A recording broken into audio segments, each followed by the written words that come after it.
Hi guys, welcome back to my YouTube channel. So today I am going to talk about something that not a lot of people talk about, and that is the gross, embarrassing, just not nice things that nobody tells you after you have a baby. Okay, the first thing that I wasn't actually told about at all, nobody told me this.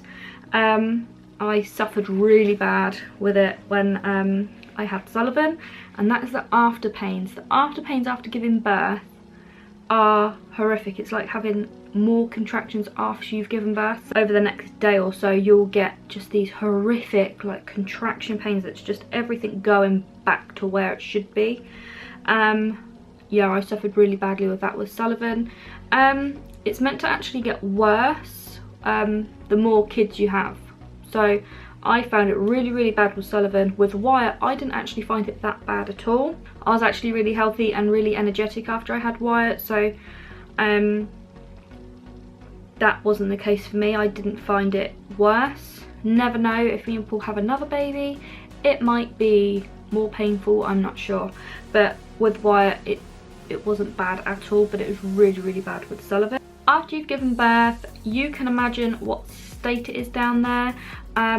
I would most definitely recommend bringing like a squirty bottle or a jug or something in your baby bag, just because I found after having the baby, going for a wee was horrific. Honestly, the burning pain was just no.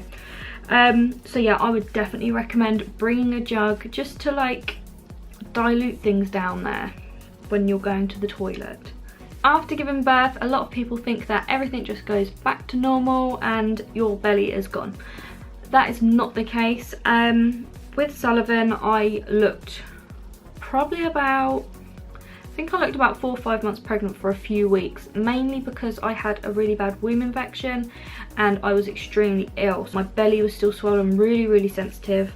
So yeah, I still looked pregnant for quite a while.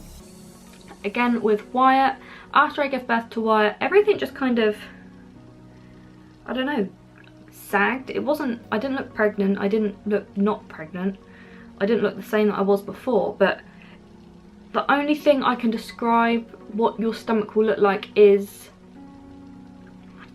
if you blow up like a really big balloon and then let it go. But a balloon that's been blown up for ages, so you know when like the helium's kind of gone and then it goes down, it's kind of all wrinkly and weird. Yeah, that's what your stomach goes like afterwards. I had that with Wyatt and it was just so weird. It was just like all this loose skin and it was just so odd. Another thing that I wasn't told was hair loss. With Sullivan, I didn't actually have a lot of hair loss. It wasn't bad at all, and this just shows you how different pregnancies can be. My hair didn't really do a lot when I had Sullivan. My hair was in top condition when I had Wyatt. The only thing is that's like Mother Nature gives you this gorgeous, healthy, strong hair. Once you give them birth, that all goes away. About a week after having Wyatt, and I still suffer with this now. Wyatt is 9 months old and I'm still suffering with this same problem, is hair loss. I woke up the week after having Wyatt, my hair started falling out in like clumps, and I actually suffer with alopecia as well, so I was really worried that I'd end up with these big bald patches all over my head. But yeah, when I was having a shower, all of my hair was just falling out, going down the drain. Paul wasn't too happy because it kept blocking the drain. Yeah, it slowed down a lot now, so not a lot actually falls out of my head. And yeah, it's actually getting back into really nice condition. But yeah, the first few weeks, loads of hair falls out, and I've still been having my hair fall out up until about 9 months, which is starting to slow down. Another thing not a lot of people talk about, and that is hormones. Just think of all the sleepless nights you're having. Your body's not in the way that it used to be. You're tired all of the time. You've got this baby that is just 100% your responsibility, and your main focus is on this teeny tiny human. Your hormones are all over the place. Your hormone balance after you've had a baby is just this high, and the build up of the pregnancy, getting everything ready, then the baby's here, and it's just a massive crash back down to earth. I am in charge of this teeny tiny human. So yeah, your hormones will be completely out of whack for a while. Another thing, even if you are planning on formula feeding, your boobs will be engorged and swollen and painful.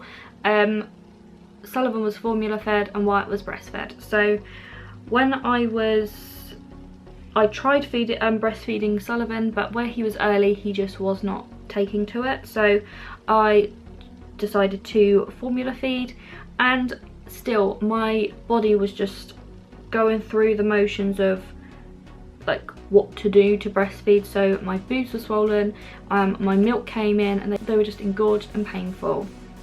Another thing that people don't really talk about, just because it is a personal point, and that is bleeding. When you have a baby, you bleed like a lot. You bleed a lot. When you pack your hospital bag, you'll have a little list and it will say to bring pads. They're not sanitary towels or like underwear liners or anything like that. They are like pant mattresses. They are the thickest, most uncomfortable things you'll ever wear. It's literally walking around in a nap. I went through absolutely loads of them with both boys, but yeah, they are a necessity. I don't know if this is a common thing for everyone to feel, but I felt after having both boys, I did not feel hungry at all for a good few days. I wasn't hungry. I just didn't have any interest in eating anything really. So yeah, that's definitely something that I felt after having both the boys. I just wasn't hungry, I wasn't interested. The next thing is, after having both boys, I had really low iron levels, and this is extremely common, especially with bleeding after birth. And I was actually put on iron supplements, and with the Sullivan, they were actually going to give me a blood transfusion just because I'd lost that much blood. The other thing that kind of ties in with this is feeling tired. I was tired a lot, and the majority of that was down to my low iron levels. So I was taking my iron supplements, but I was also increasing the iron that I was having in my diet, so a lot of green vegetables. Feeling tired also is down to the fact that you have a baby that doesn't sleep all the time. Like, babies don't sleep ever. Yeah, feeling tired. I've definitely felt more tired with my second, just because I also have Sullivan to run around after. He is 3 years old and he craves attention, because he doesn't have, like, Wyatt isn't old enough to be his playmate yet. Okay, the last thing to talk about is when you have stitches. This is extremely common. I had stitches with both boys, and that is just caring for yourself afterwards. I know a lot of people that have had infections after having their stitches, and it's just going the extra mile just to make sure that everything is just clean down there. But yeah, that is the end of my video. I hope you liked this video. If you did, hit that like button, and if you haven't already, hit the subscribe button, and I will see you next time.